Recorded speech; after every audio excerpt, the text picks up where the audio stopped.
You are listening to 94.1 in Berkeley, KPFA, 89.3 KPFB in Berkeley, 88.1 KFCF in Fresno. This is Pacifica Radio's Letters and Politics. On today's show, I wish you loved Chicago as much as you hate President Trump. And currently, the National Guard are on the way to Chicago. If you're not going to protect your citizens, President Trump will. Been on this committee for more than 20 years. That's the kind of testimony you expect from this administration. A simple question as to whether or not they had a legal rationale for deploying National Guard troops becomes grounds for a personal attack. Attorney General Pam Bondi testifies in front of the Senate Judiciary Committee today, in which she fired back at Democratic lawmakers who questioned Trump's deployment of the National Guard into states that don't want it. This as the federal government remains shut down with no indication of opening soon. Today we'll talk about the politics of today. John Nichols, editor of The Nation magazine, joins us. That's next on Letters and Politics.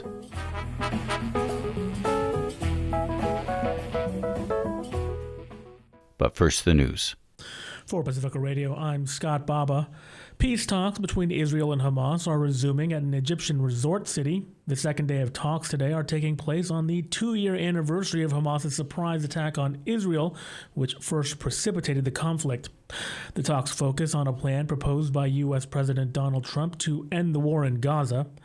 Yesterday, an Egyptian official said the parties agreed on most first phase terms, including releasing hostages and establishing a ceasefire. Uncertainties remain, such as Hamas disarming and Gaza's future governance. The plan envisions Israel withdrawing its troops and an international security force taking over. Yemen's Houthi rebels have detained 9 employees of the United Nations as part of a long-running crackdown on the organization, this according to the UN. In a statement late yesterday, UN spokesperson Stefan Dujarric said that the detentions bring the numbers of detained UN workers in Houthi-held territories in Yemen to 53 since 2021. He called for the, quote, immediate and unconditional release of all detained UN workers. No details about the circumstances or timing of the latest detentions were provided. Houthi officials did not respond to calls and messages seeking comment. The rebels have previously said that their crackdown on the UN and other international groups is linked to suspected members of an alleged espionage network. Egypt's former tourism and antiquities minister, Khaled al-Anani, is set to become the first Arab Director General of the United Nations Educational, Scientific, and Cultural Organization, or UNESCO, after winning the agency's executive board nomination yesterday. El-Anani said that he hoped to be able to lead the agency in a manner beneficial to all members. If elected in November by the General Conference, I will serve all nations and peoples as a Director General for all, working with you to build a UNESCO that serves everyone without distinction or discrimination, and that makes a tangible, positive difference in people's lives through education, science, culture, communication, and information promoted as global public goods. If confirmed by UNESCO's General Assembly next month, El-Anani will take over an organization facing a financial crisis following the Trump administration's decision to withdraw U.S. funding. The Paris-based agency, known for its World Heritage sites, also promotes education, cultural preservation, and scientific cooperation. Illinois and Chicago have filed a lawsuit aiming to stop President Donald Trump's administration from sending hundreds of National Guard troops to Chicago. Trump moved to deploy National Guard troops from another city on Saturday by authorizing 300 troops to protect federal officers and assets in Chicago. Trump has long threatened to send troops to Chicago, but it was not immediately clear when or exactly where they would be deployed. The lawsuit was filed yesterday just as troops prepared to deploy and just hours after a federal judge blocked their deployment to Portland, Oregon. Mitch McCann has more. On Sunday night, Illinois Governor J.B. Pritzker wrote online that President Trump was ordering 400 members of the Texas National Guard to deploy to Oregon and Illinois, blasting the move and labelling it Trump's invasion. Governor Pritzker said there is no reason a president should send military troops into a sovereign state without their knowledge, consent or cooperation. Mr. Trump has long threatened to deploy federal troops to Chicago, citing high levels of crime. This year, he has already deployed federal troops to California and Washington, D.C.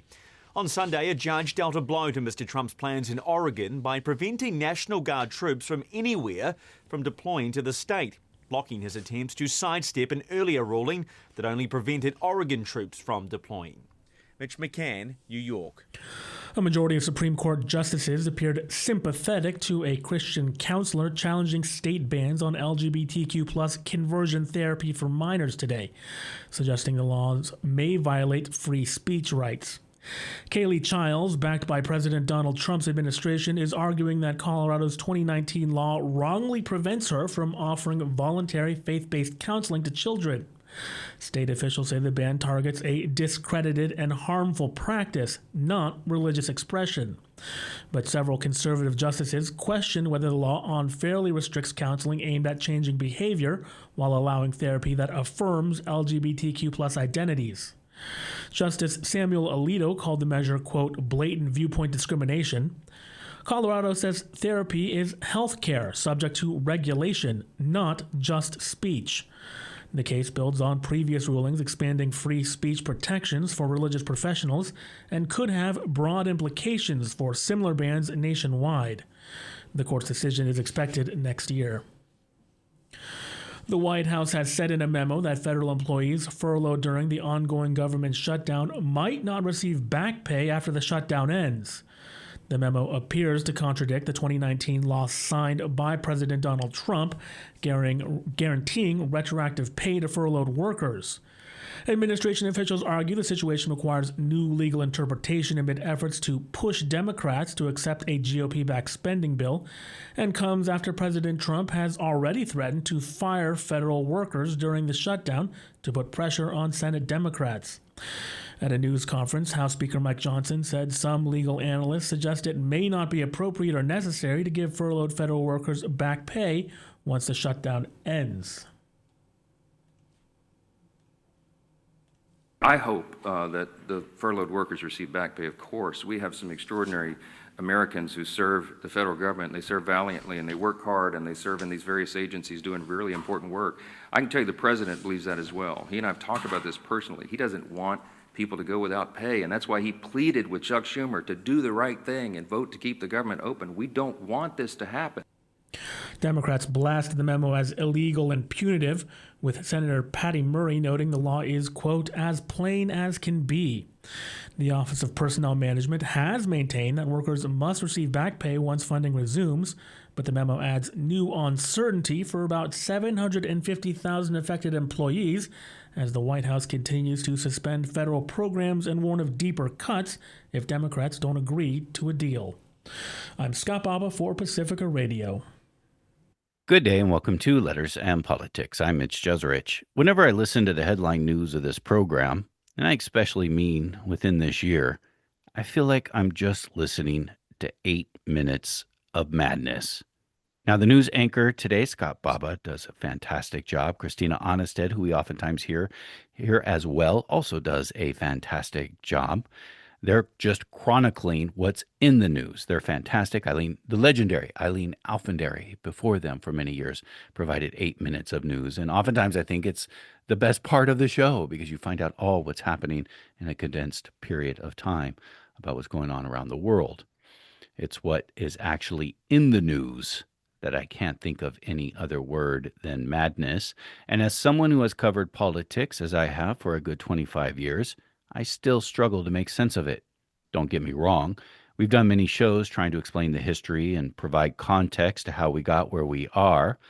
I can intellectualize it, but that doesn't mean I fully grasp it. I guess what I'm struggling with is, what does it all mean? Where is it going? And maybe more importantly, how far is it going to go? The forced deployment of the National Guard on city streets where both the city and states don't want them. Masked men jumping out of cars, abducting immigrants or people who appear to be immigrants, and speeding away. It's not the same thing, but when I see videos of it, I can't help but think of Argentina in the 1970s when people were routinely disappeared. We've done shows on that. A government shutdown that feels like it may be a bit more consequential than previous shutdowns. Even before the shutdown, we've had large portions of the government that provide services to the people, albeit not always perfectly, but provide services nonetheless, completely eliminated.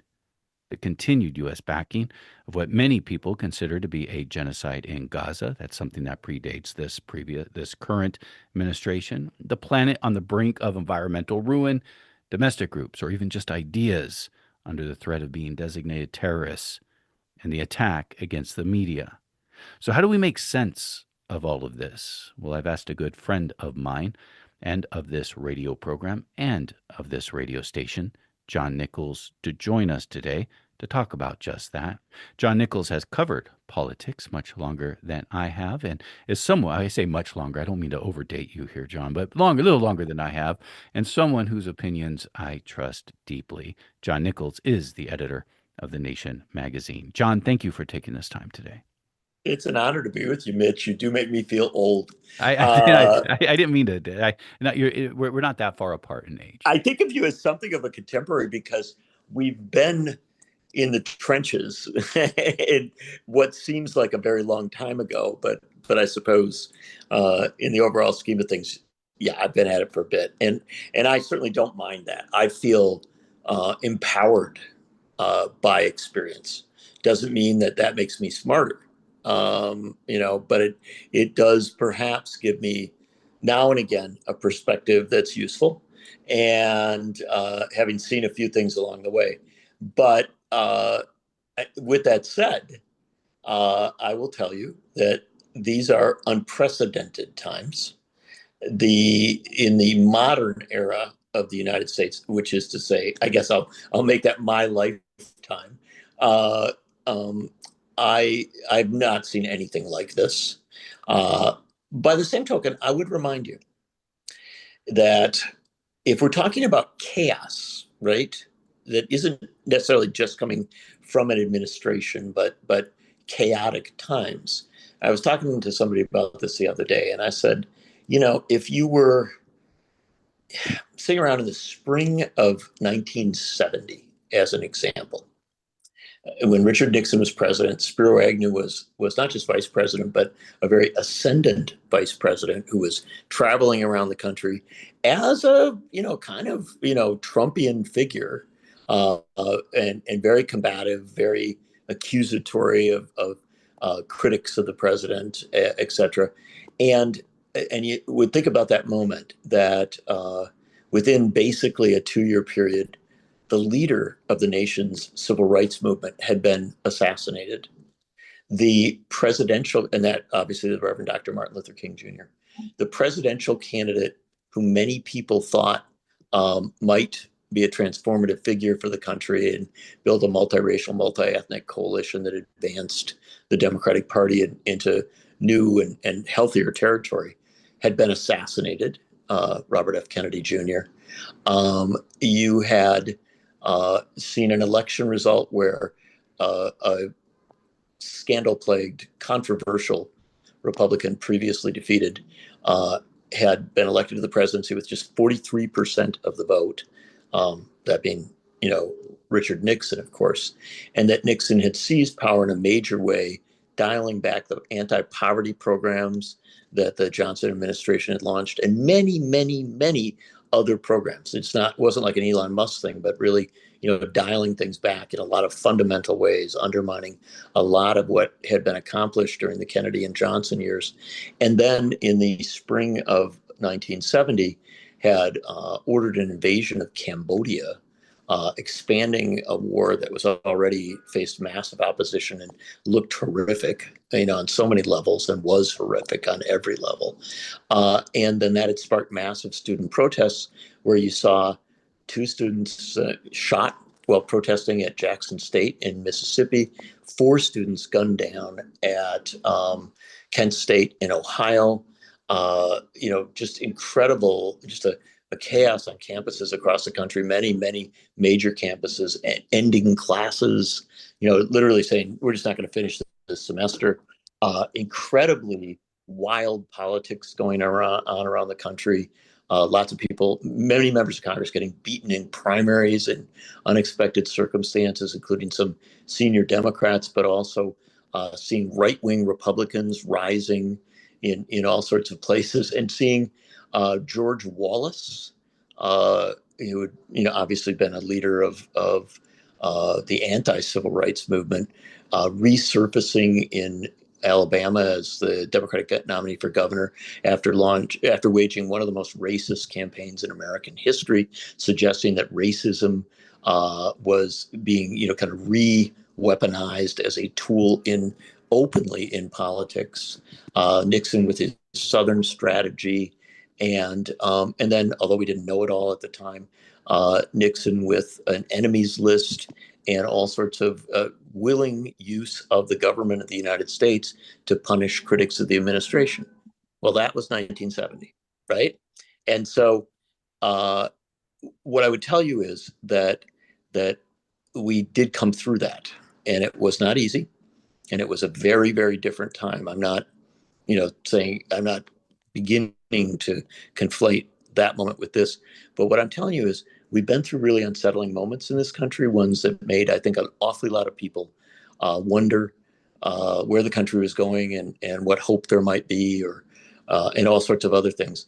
And so I think we take some of that experience because it then suggests to us, okay, don't expect things are going to turn out the same. Don't expect things are the same, but recognize that in deeply traumatic, overwhelming, chaotic moments, people have taken an assessment and figured out ways to respond. And then unexpectedly, sometimes in wild political twists and turns, we've seen a reversal of direction and movement, in ways that we might not have been able to imagine even a few months or a few years earlier, towards something better. And so I look at the moment we are in right now, and I say that we have to have that perspective. We have to recognize the threats and know that they are, I think, more severe today, more concerning, more overwhelming. And yet at the same time, our biggest threat, our biggest danger would be one of surrender of conscience or surrender of hope, because that's, of course, what power always wants. And so we take a few lessons from the past, also going back to the McCarthy era, and say to ourselves, look, it's bad. You're right to be overwhelmed. But we also have, some avenues, I hope, that we can use to get it right. And the last thing I'll tell you, and this will throw a ringer into the whole discussion, I'm pretty sure that 20 years from now, when we think about this period that we're in, Trump and what Trump has done and what he is doing will not be the biggest deal.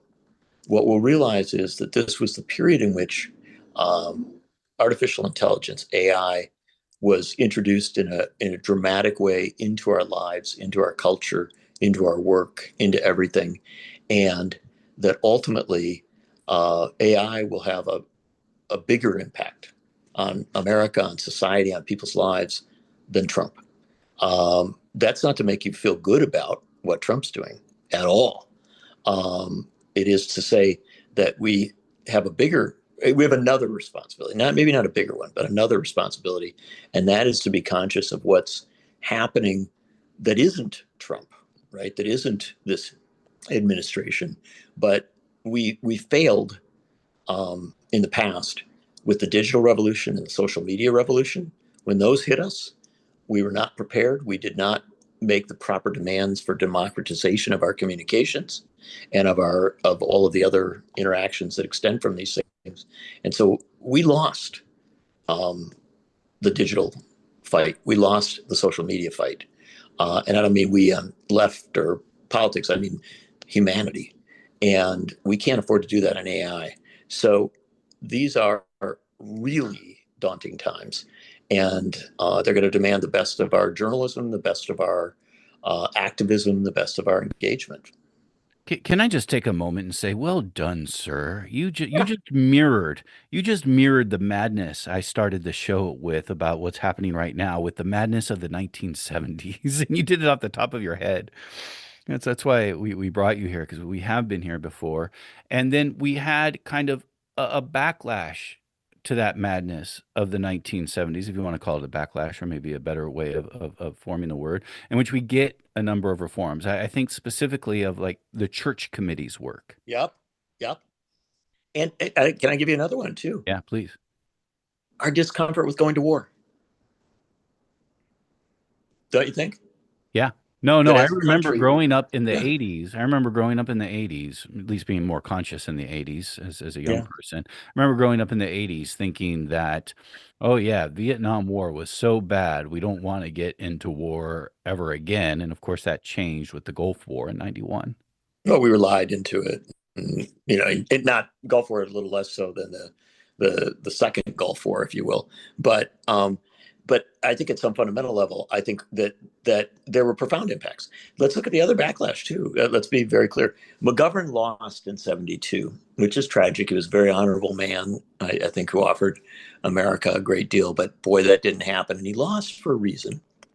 It wasn't just Nixon and Agnew. It was that the Democratic Party couldn't wrap its head around its base. And so the Democratic Party's base said, we want an anti-war principled candidate for president, and they nominated him. And then what happened? Many of the Democratic leaders formed Democrats for Nixon. They literally campaigned against him. Much of organized labor opposed his candidacy or stood down and would not back him. And so there are lessons there as regards a united opposition. And I think that lesson lingers to this day. It's something we wrestle with at this point. Do you see parallels with that to the mayoral race in New York City? 100% I do. Yes, absolutely. Except there's one subtle difference. It looks like Mamdani's going to win. So that's the distinction, that the leadership of the party is off base, but the base of the party, is asserting itself on a host of fundamental issues, and it looks like in this case, they're going to isolate the leadership, right, or at least isolate some portions of the leadership and send a clear signal that the people want something different. I do still think that we're going to have we have an immense amount of wrestling with what the Democratic Party will be, and what it is and what it will be. But again, that's a parallel to the past, right? And I think some lessons are learned along the way that may be valuable.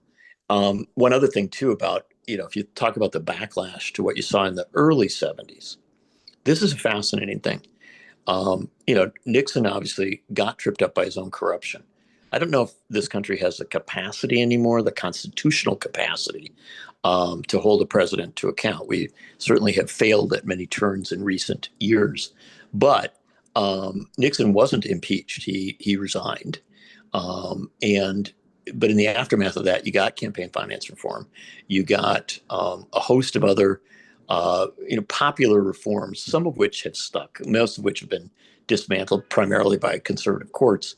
But you also saw in the 70s a locking in of progress that was rooted in grassroots movements and liberation movements.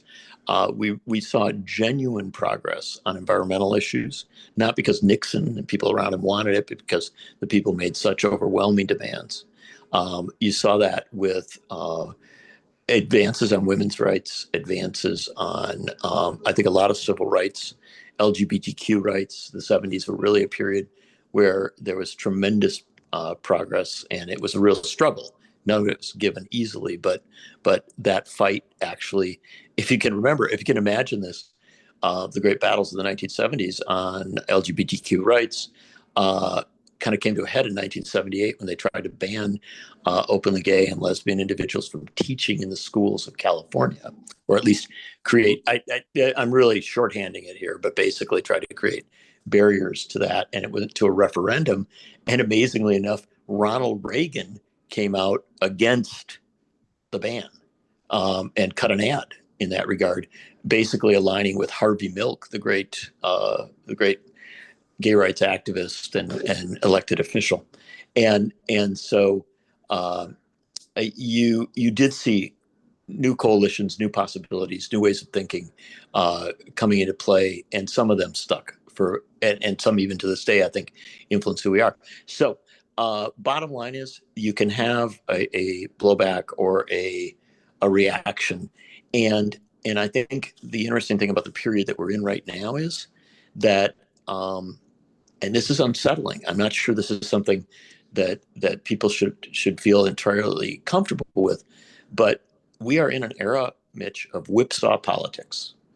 And the way to understand that is, and let's take us back to 2008. I'll do this very quickly. 2008, Barack Obama gets elected president of the United States with solid majorities in the House and Senate. 2010 midterm elections, he's disempowered. 2012, Barack Obama wins again with a very solid election victory. 2014, he is further disempowered by midterm elections. 2016, Donald Trump comes to the presidency of the United States with a Republican House and Senate. 2018, he is disempowered in midterm elections. 2020, Joe Biden wins with, in the post, election, we had the Georgia runoffs and such, but wins with congressional majority, congressional power. 2022, he is disempowered in the midterm elections. You understand what I'm saying? We have whipped back and forth politically, and we have had a dynamic in America where presidents get power. They may try to govern boldly. They may govern weakly, whatever it is. They are disempowered immediately at the next election. This is something that's bigger than presidential politics. It's bigger than congressional politics. This is a measure of a deep, fundamental dissatisfaction on the part of the American people with what's happening in this country. And government suffers for it, right? Government suffers for it. And then our faith in government declines.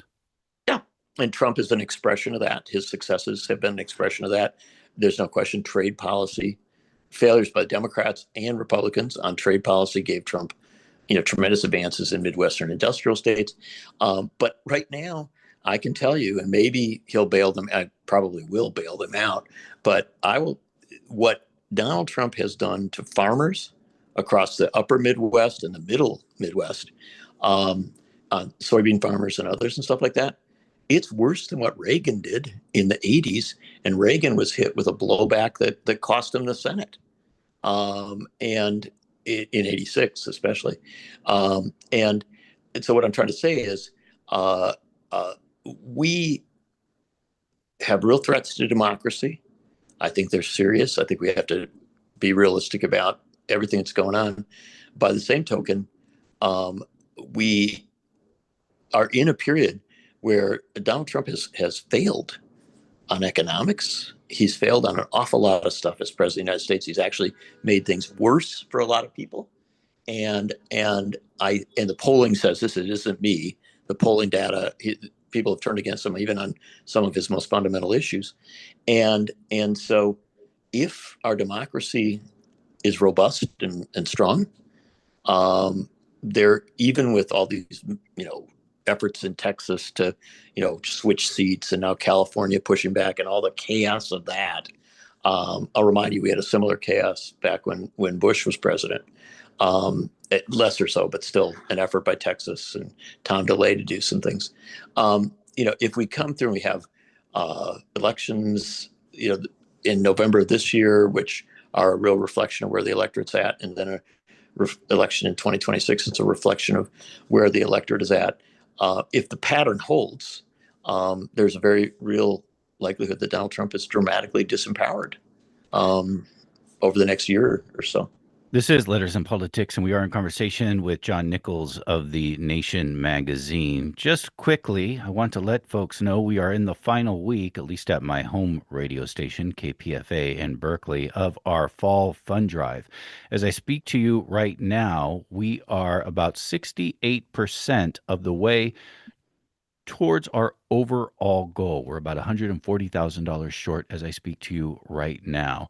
We are probably 75% of the way through the drive, so we're a little bit behind, but that's not abnormal. Oftentimes, the final couple of days are big days in raising funds during these fund drives, and we can make up what seems to be a bit of a shortfall.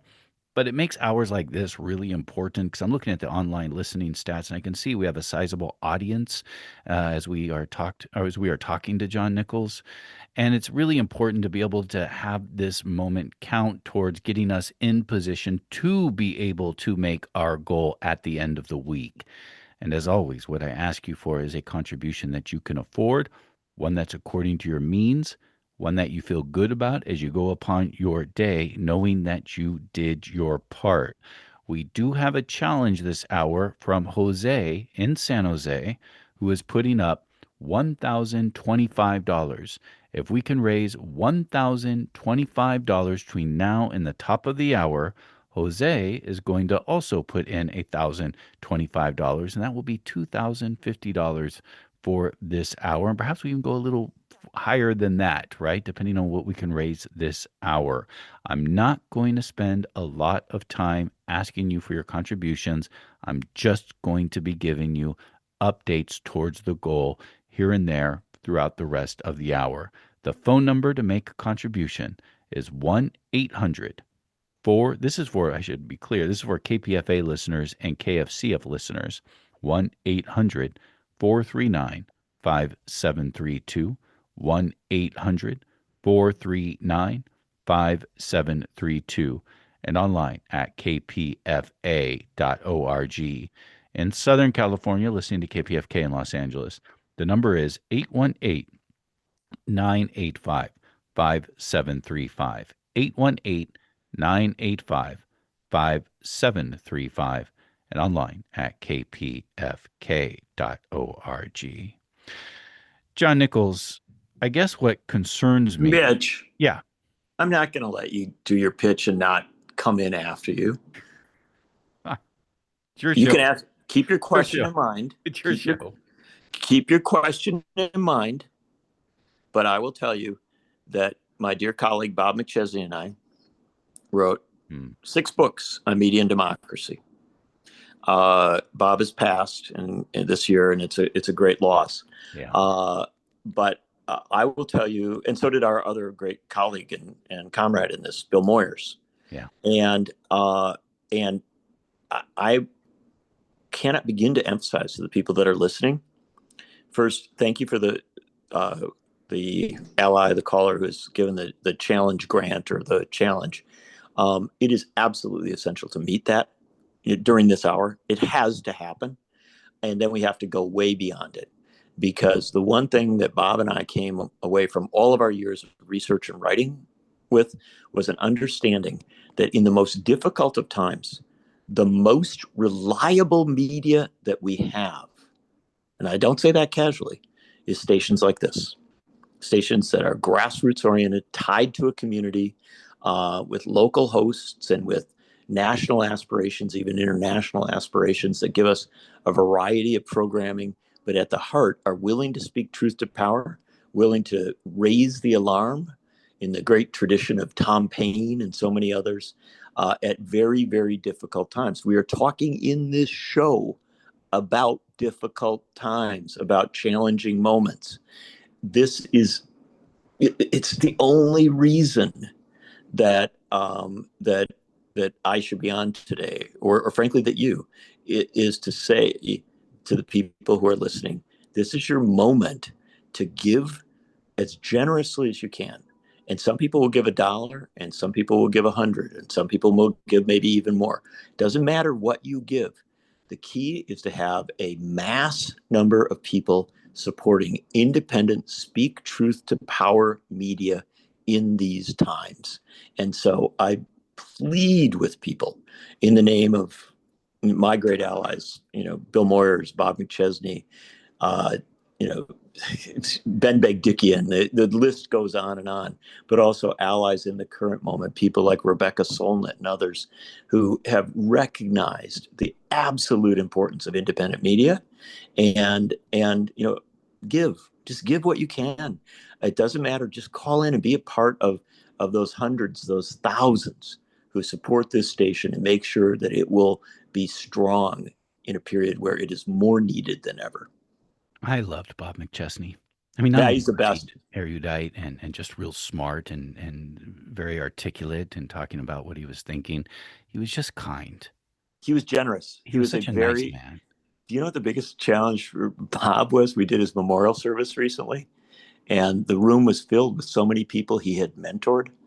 And when you mentor somebody who's then gone on to be a great college professor, a great journalist, a great activist or something like that, it was like, how many of these people do you put at the podium to do the memorial? Because there were so many. And it wasn't like people were lining up saying, oh, I have to be a part of this. It was just that you kept thinking at the moment, wow, this person's got a great story of how Bob, took them and didn't just, say, oh, here, I'll tell you a little bit about how to do communications or how to do, media and economy and stuff like this. He would write a book with his students all the time. He would say to a student who had a good idea, yeah, let's write a book together. And the stack of books is so long. I think somebody told me the other day, his vita, right, his resume, academic resume, was 197 pages long. Most of it collaborations, So he's a wonderful man.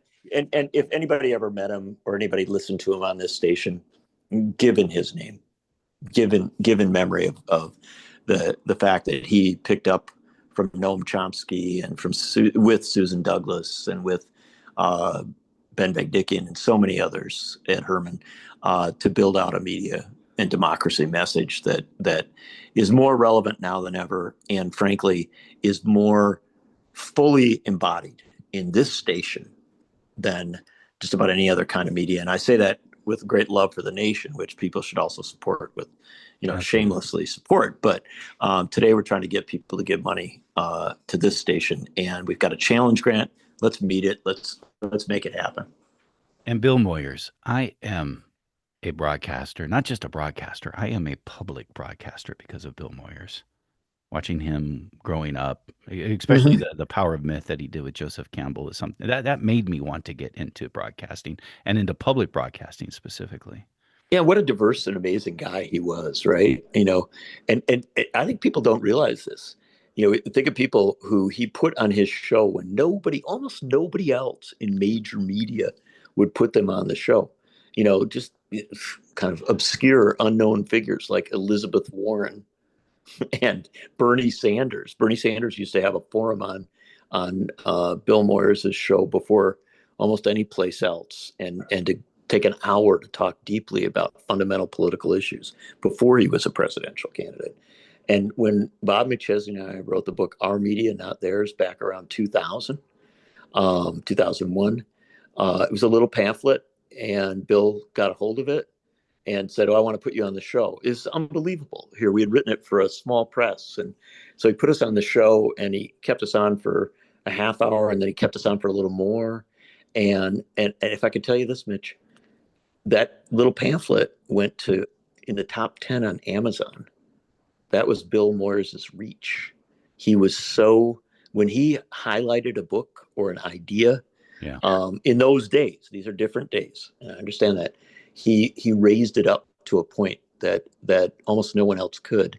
And then if he believed in an idea, he would throw himself behind it. When we launched the media reform movement with the group Free Press, he came and spoke at our first national conference and gave an epic speech because he believed that if you were a supporter of the Constitution, if you were a supporter of freedom of the press, you would, not just say it on your show or something like that, but you go out and work for it. You'd fight for it. You'd make sure that it could stand strong, especially when it was threatened, as it was during that period of the Bush presidency and the Iraq War.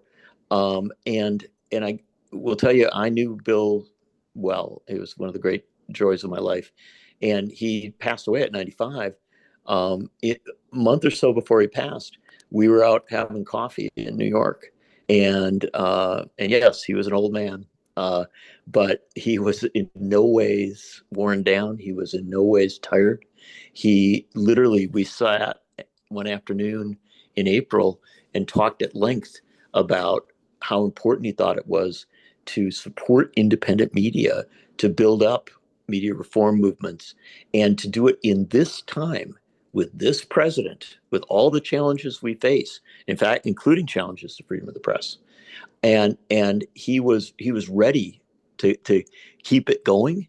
And again, I'll just tell you that in those conversations, those last conversations we had, he always talked about independent media. He always talked about local grassroots built, grassroots extended, grassroots defended stations like this one. And so, I just want to really strongly emphasize that he had a great belief in public media, and I would think that many of the listeners to this show have a similar belief, and this is an opportunity to act on it. I mean, when I think of Bill Moyers and Robert McChesney, I just think of decency. And I would say this for you too, John Nichols. I mean, just there's a decency of you're doing this because you're wanting to do good and put out good in the world. Something. I don't mean to make it. I know I made it awkward by including you there, but I do mean that. I do Let me just give the phone number again. You could just take it. You could just take my statement and just take it, and you don't have to respond. The number is 1-800-439-5732. That's the phone number. 1-800-439-5732. That's for KPFA and KFCF listeners, where you can also pledge online at kpfa.org. For our friends in Southern California listening to KPFK in Los Angeles, the number is 818-985-5735. 818-985-5735. And online at kpfk.org. I guess what I want to say about decency is that when I see somebody act from a place of decency, and I admire it. It inspires me. And it's something that I deeply cherish. And I feel like something we need more of, especially in this time. So, John, I think what concerns me about the current situation of our world, I was listening to you about the whiplash nature of politics, and I couldn't agree with you more. And I feel like and this is sort of a goal for some, is to destroy faith in government. And when I say faith in government, there's some reasons to always be questionable of power and of authority. But I mean, there's been this long war against the New Deal, right? When the New Deal came in and really transformed what government does in a way that it actually provided services for people, for regular, everyday people. It was sort of you didn't have that kind of government before we had the New Deal, and it was transformative. And there's been a war against the New Deal ever since. And I still think that's what's happening right now. And I do think this whiplash nature is a further deterioration of people's faith in government. But I want to add to that a concern I have about this, because you could say whiplash, we could also say the pendulum, right? The pendulum keeps swaying, and it'll come back again. And I believe that's also true, and I think it was John Meacham, right, sort of a mainstream historian, who said a Donald Trump presidency makes an AOC presidency possible. And I think there's truth in that. But I guess what I fear, when we're seeing the National Guard being mobilized, taken from California, taken and try to put them in port. It's been paused for right now legally, but we'll see what happens. Put them into Portland against California's wishes, against Oregon's wishes.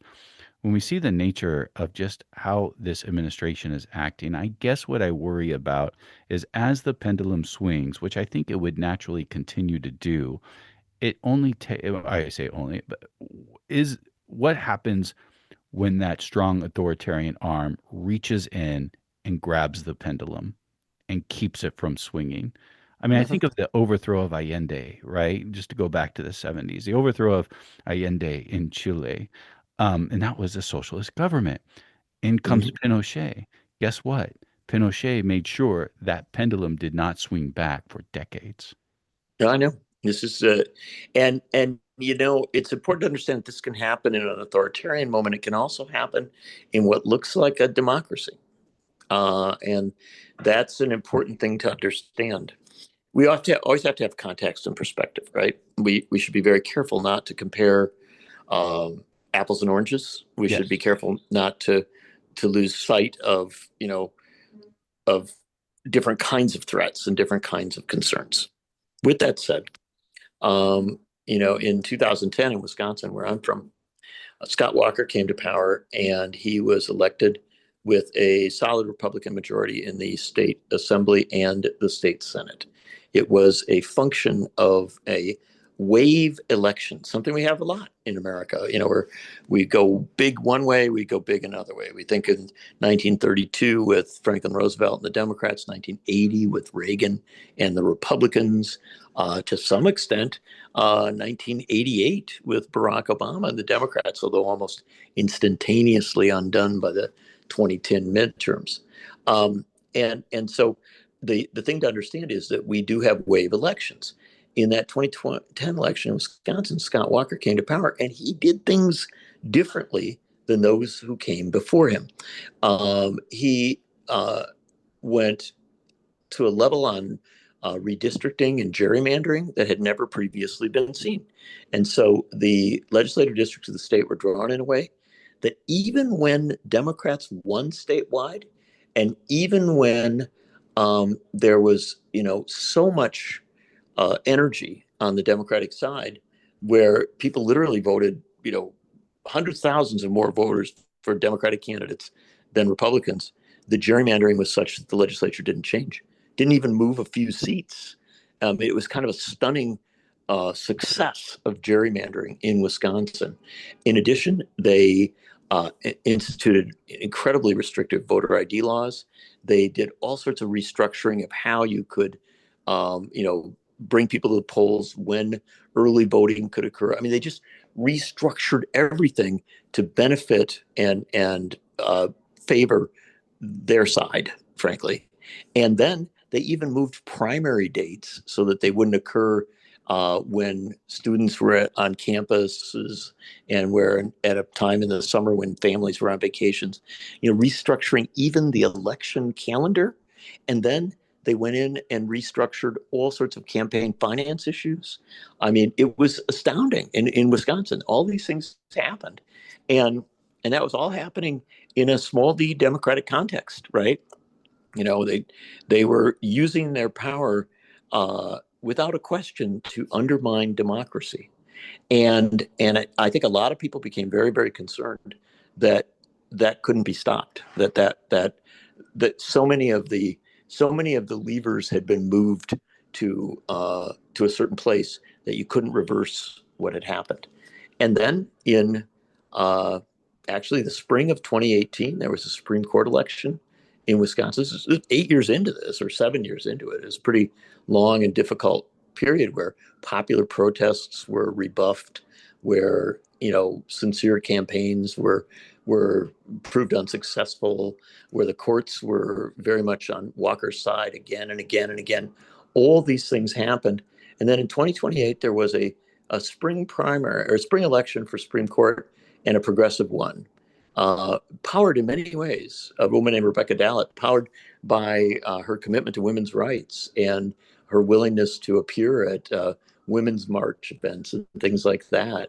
At the same time, we saved the office of state treasurer, which Walker had tried to eliminate as he consolidated power.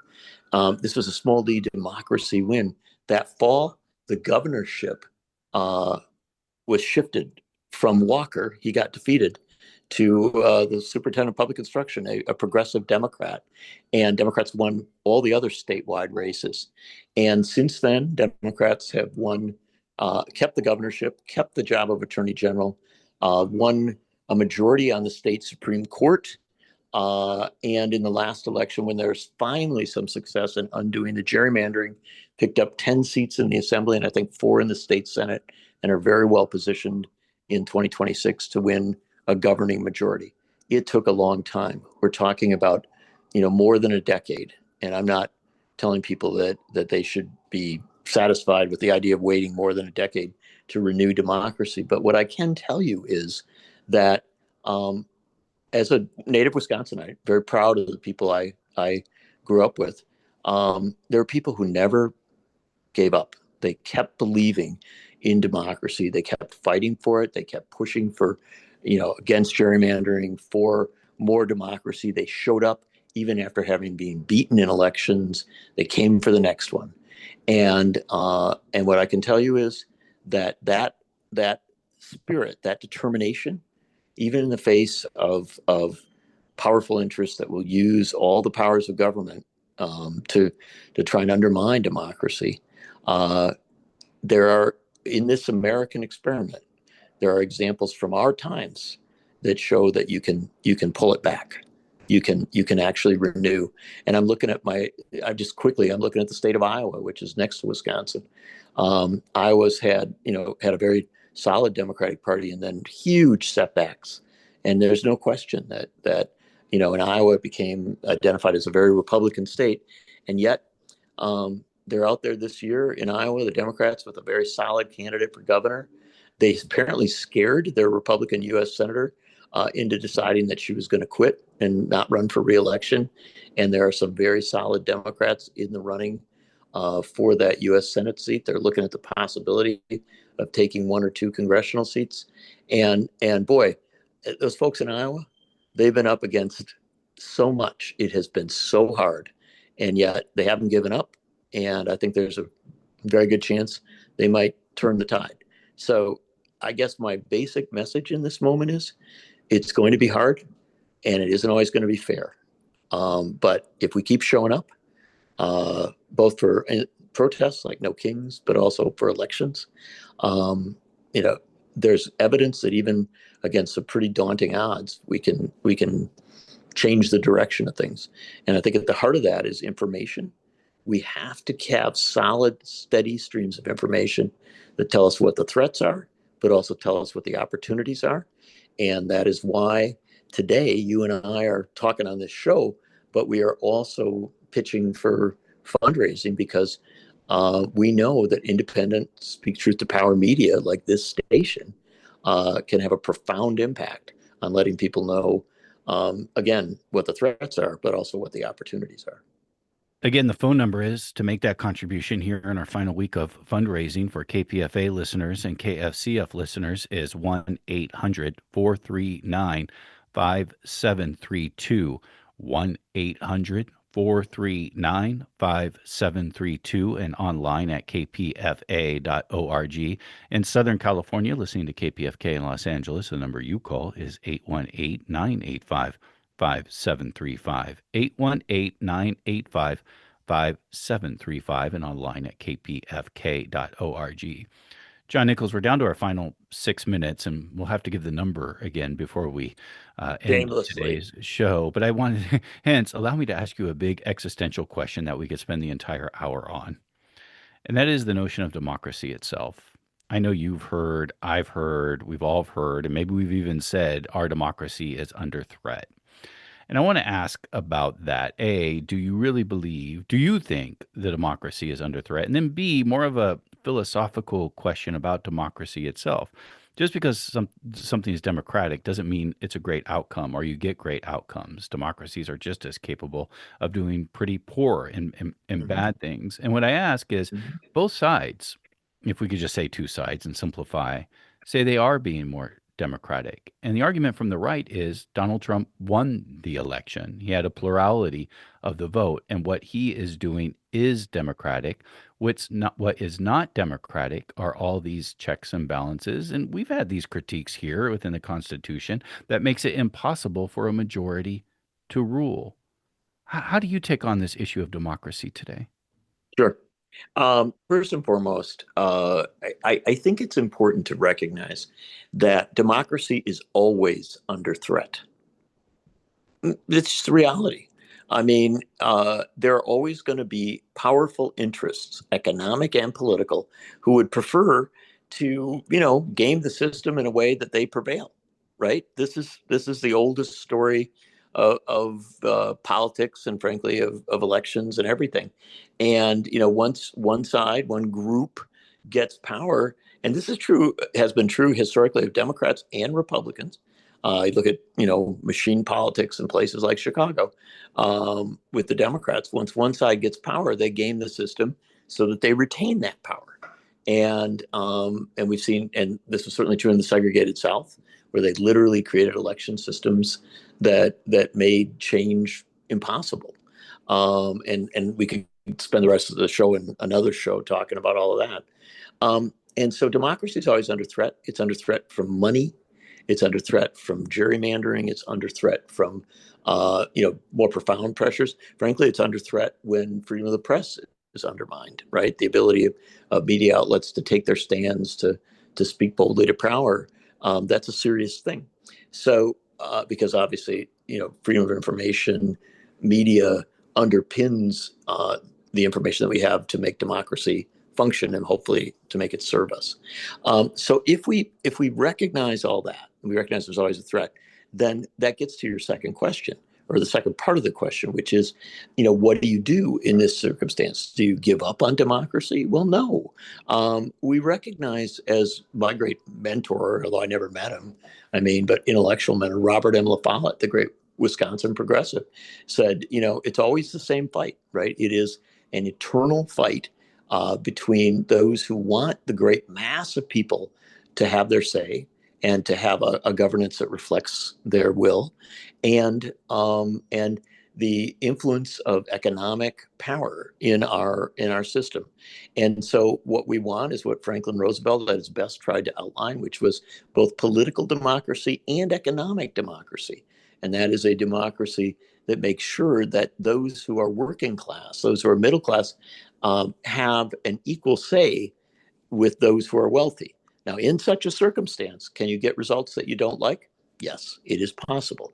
But for those of us who believe in that great fight, that long fight, the faith is that if we have a circumstance where the great mass of working class people have the information they need to engage and make demands on the system, that they will create a fairer, more equal system, and that at their best they will push beyond those false lines of division and move toward a place where there is a unity on behalf of economic and social and racial justice and real progress. And the fact is, we've seen it happen. It is not beyond the realm of possibility. It happened, it certainly happened during the New Deal era, not perfectly. And it happened, when LBJ won in 1964. Look at all of the things that were done. So there, and even Barack Obama gave us an Affordable Care Act. Yep. So the fact is, real democracy at its best can work. I'm still a believer, and we won't always be satisfied, but that's why we fight on. John Nichols, thank you. Thank you. Give to the fund drive. Please. Call that number. 439-5732. 1-800-439-5732. That's for KPFA listeners. For our friends in Los Angeles listening to KPFK, 818-985-5735. 818-985-5735. And online at kpfk.org. Friends, I do want you to know that we did make that challenge from Jose.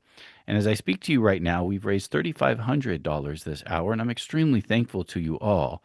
If we could raise an additional $500, you will help bail me out from yesterday when I was unable to make the challenge, and help get our averages up a little bit and help keep this historic radio station on the air. Again, we ask for that contribution that you can afford, one that's according to your means, one you feel good about knowing that you did your part. Right now, there's nobody on the line giving us a call, but you will have the next 10 minutes here in my final minute. You'll have the next 10 minutes to get your contribution in. I ask you to support this radio station, which is now in its final week of its fall fund drive. We're not extending it, so it's important we get as close to that goal as we can. In Los Angeles, the number is 818-985-5735. 818-985-5735 and online at kpfk.org. In the Bay Area and the Central Valley, listening to KPFA and KFCF, the number is 1-800-439-5732, 5732 and online at kpfa.org. I want to thank some listeners, Cynthia in Oakland, extremely generous of you. Thank you. Jerry in San Jose. Amma in Redwood City, thank you for your nice note. We have an anonymous donor in San Francisco, very generous. So I do want to shout out somebody in San Francisco. Ramon in Santa Cruz, Lynn in Mill Valley, Abigail in Berkeley, Nick in Berkeley, Susan in San Rafael. And I thank you for calling if you're about to. Till tomorrow, goodbye.